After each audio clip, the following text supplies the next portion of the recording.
কারণটা কি আসা? কারণটা প্রতি বছর শুনি এখানে ভালো মানে পান্তা উৎসবটা এত ভালো হয়, আমাদের আশা হয়নি কোনোদিন। এই প্রথম এসে এত ভালো লাগছে, আমরা পরিবেশন করতে শুরু করে দিয়েছি। মানে পান্তা উৎসব যে এতটা ভালো হতে পারে বা এরকম হতে পারে আমাদের কল্পনার বাইরে ছিল। তাই আমরা দেখে খুব আনন্দিত হয়েছি, তাই নিজেরাই পরিবেশন করছি। সেই যে কী করে জানলেন যে এখানে পান্তা উৎসব? এই ফেসবুকে দেখেছি। আসার কি ইচ্ছা ছিলই? হ্যাঁ ছিল, কিন্তু আশা হয়নি, এই প্রথম। এসে কিরম ব্যবস্থা বা দেখে কি মনে হয়? মানে কি বলবো, অসাধারণ। এটা ভাবতেই পারিনি পান্তা উৎসব যে এরকম হতে পারে, আমাদের কল্পনার বাইরে ছিল। মানে এতটা সুন্দর পান্তা উৎসব মানে আমরা ভেবে উঠতে পারিনি, তাই নিজেরাই নিজে আনন্দিত হয়ে এগুলো পরিবেশন করছি। মানে কি পরিবার নিয়ে আসা? পরিবার, হ্যাঁ পরিবার নিয়েই আসা। কি মানে ভাবছেন কি এই যে মানে সবাই বলে যে এই পান্তা উৎসব করলেই বৃষ্টি আসে, এই যে প্রচণ্ড দাবদাহ, সেটা থেকে বাঁচতে কি খাওয়ার পরে মনে হচ্ছে পান্তা উৎসবের পর বৃষ্টি আসবে? সবার যখন এতটা ভরসা আছে তাহলে নিশ্চয়ই একটা কিছু তো হয়। এরপরে ফিরে গিয়ে কি বন্ধু বান্ধবদেরকে জানাবো? অবশ্যই বলবো সবাইকে আসার জন্য বলবো। এখানে কৃষ্ণবর্তী অনেক লোককে বলবো যে এই উৎসবটা সবাই যোগ দিন, সবার ভালো লাগবে। একটা অন্যরকম একটা ভাবনা চিন্তা। কি নাম আপনার? মধুমিতা বিশ্বাস। ১৩ বছর চিত্র আরোগ্যের পক্ষ থেকে আমরা এই গ্রীষ্মের ভয়াবহ দাবদাহ থেকে একটু রক্ষা পেতে বর্ষাকে আহ্বান জানাই আমরা পান্তার মাধ্যমে।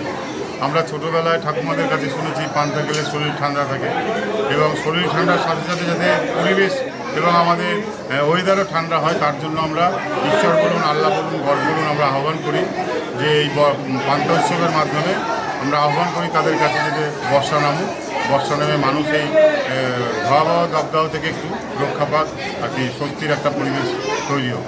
তার জন্যই প্রত্যেক বছর আমাদের এই পান্তা উৎসবের আয়োজন। প্রত্যেক বছরই বিভিন্ন জায়গাকার লোক আসে, আপনাদের মাধ্যমে মানুষ জানতে পেরে বিভিন্ন জায়গার মানুষ আসেন। এবছরও এসছেন, আসানসোল থেকে এসছেন, কৃষ্ণনগর থেকে এসছে, কলকাতা থেকে এসছে। আমরা আনন্দিত যে বাইরের মানুষরাও আমাদের এই উৎসবে আমাদের শহরের মানুষের সাথে সাথে তারা যুক্ত হচ্ছেন এই উৎসবটাকে অনুভব করবার জন্য। গত বছর যেমন রাঁচি থেকে এসেছিলেন, তারপর আরও অন্যান্য জায়গা থেকে এসেছিলেন, এবছরও এসছেন। কৃষ্ণনগর তো বললাম, কলকাতা আছে, আসানসোল আছে। আমরা এই উৎসবটা সবাই মিলে করি এবং সবার একটাই আমাদের প্রার্থনা থাকবে যাতে তাড়াতাড়ি বর্ষা নামে স্বস্তির পরিবেশ যাতে আসে, এই ভয়াবহ গরম থেকে মানুষ রক্ষা পায়। 13 বছর আগে খুব সামান্য লোক নিয়ে শুরু করে, 13 বছর আগে শুধু চিত্র আরোগ্যের সদস্যরা আর দুই একজন আমাদের শুভাকাঙ্ক্ষীরা ছিল, ওই 150-200 লোক ছিল। এবার আস্তে আস্তে এবছর সেটা 1200-1300 লোকে পরিণত হবে, হয়তো আগামী দিনে আরও বাড়বে। আমরা চেষ্টা করবো যে উৎসবে মানুষ সামিল যারা হবে তাদের স্বাগত। আসুন আপনারা, এবছর চন্দননগর থেকেও এসছেন, বহু মানুষ এসছেন, জেলা তো আছে, বাইরেরও কয়েকজন মানুষ এসছেন। আসুন আপনারা আমাদের এই উৎসবে সামিল হন, উৎসবটা অনুভব করুন, ভালো লাগবে। পান্তা উৎসবে যারা সামিল হয় তাদের জন্য কোনো এন্ট্রি ফি বা কোনো কিচ্ছু নেই, আসলেই হবে। আমাদের 12টা থেকে শুরু হয়েছে, প্রত্যেক বছরই তাই হয়। আমাদের বিশিষ্ট কিছু মানুষ আসেন, তাদের মাধ্যমে প্রদীপ প্রজ্বলন করা হয়, এবং আমাদের একটা উৎসবের একটা মঞ্চ আছে, যে মঞ্চে ঠান্ডার একটা পরিবেশ, শীতল পাখা থেকে শুরু করে সেই রেখে আমরা ঈশ্বর আল্লাহ ভগবানকে আমরা প্রার্থনা জানাই যাতে বর্ষাটা নামে। সেই আয়োজন দিয়েই শুরু হয়েছে ঠিক 12টার প্রদীপ প্রজ্বলনের মাধ্যমে, এবং চলছে একদম শেষ পাতে। প্রথম পাতে যেমন পান্তা ভাতের সাথে আপনার গন্ধরাজ লেবু, শুকনো লঙ্কা, কাঁচা লঙ্কা, পেঁয়াজ থাকছে, আবার শেষ পাতে থাকছে আম, কাঁঠাল দিয়ে এবং ঠান্ডা পানীয় জল সমস্ত দিয়ে শেষ হয়েছে। চুনো মাছের ঝাল, এবার 16 রকমের আইটেম হয়েছে পান্তার সাথে খাওয়ার।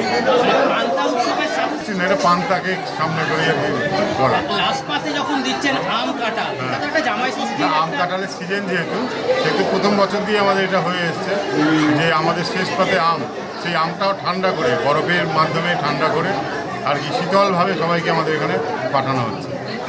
কি নাম? ইন্দ্রজিৎ দত্ত, সদস্য, চিত্র আরোগ্য।